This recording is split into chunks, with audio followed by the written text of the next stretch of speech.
What if you want to carry one of these for self-protection? I thought the Supreme Court said you could. The majority concluded that the right to own a gun belongs to each law-abiding American. But what does that mean to me in my town? In New York City, politicians say, the majority of the people want sensible gun restrictions. Sensible restrictions? What does that mean? Photocopies not accepted.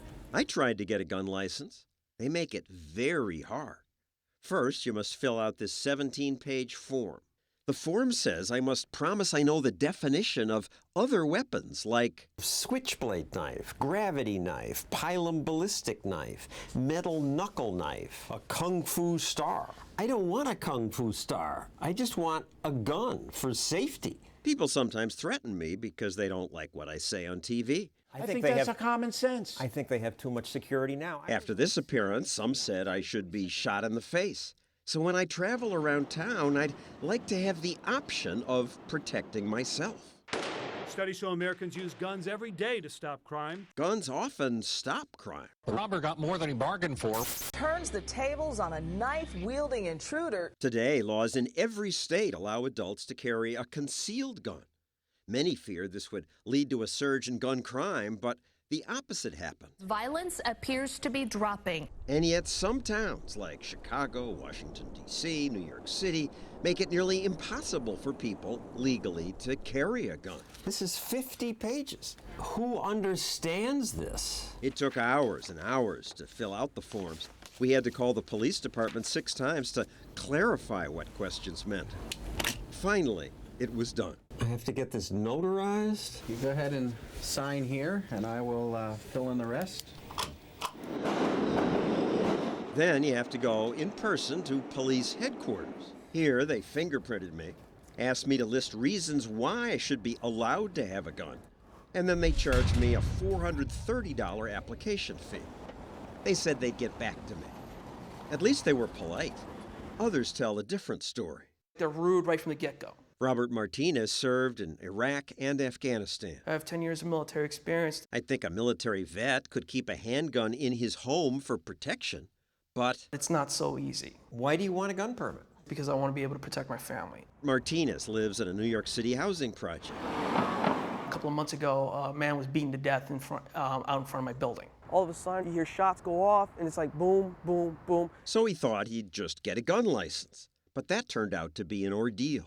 They'll have you there at 9 o'clock when they open up at 10, and they'll have you sitting there until almost 3 in the afternoon. They serviced me within 90 minutes. It's John Stossel coming here to get a license. It's not really going to be that So for big. you, it was 9 in the morning till 2? Yeah. And did you get the permit? No. Their attitude is that people don't need guns. We're the police. The police can't get there. You have a better shot at hitting the lottery than getting a cop on your street exactly at the same time that you get into problems. The process itself was set up to be an ordeal. Glenn Herman runs this website, which advises people on navigating the regulations. If you're this expert, I would think it would be easy for you to get people guns. It's still an ordeal. It's being used as a weapon to deter people from following through the process, which can take as long as a year. For me, it took 8.5 months. First, they told me I had to return to police headquarters for another in-person interview. This time, they demanded that I prove an accusation against me had been dropped. They said this headline was not enough. I was supposed to produce the original court documents. They also told me I had to document threats against me. Fortunately, I could show them things like this. 52 days later, they sent me a letter rejecting my application for a carry permit. They said I could get a license to keep a gun in my apartment, but I feel safe in my apartment. I want a permit to carry where I might feel threatened, but I was told, you failed to demonstrate a special need. The license advisor told me I'd applied for the permit the wrong way. Friends of the ruling class, that's who gets it. Everyone else, you're out of luck. Donald Trump got a permit to carry a gun. So did Howard Stern and Robert De Niro. It should be done through the cronyism way. Maybe you've done work for someone who knows a senator. That's the approach you make. They will get you in front of a judge, and within 2 to 3 days, you will have your permit. These individuals can afford to pay for security. My family can't. There's no way in hell I'm going to let this lie.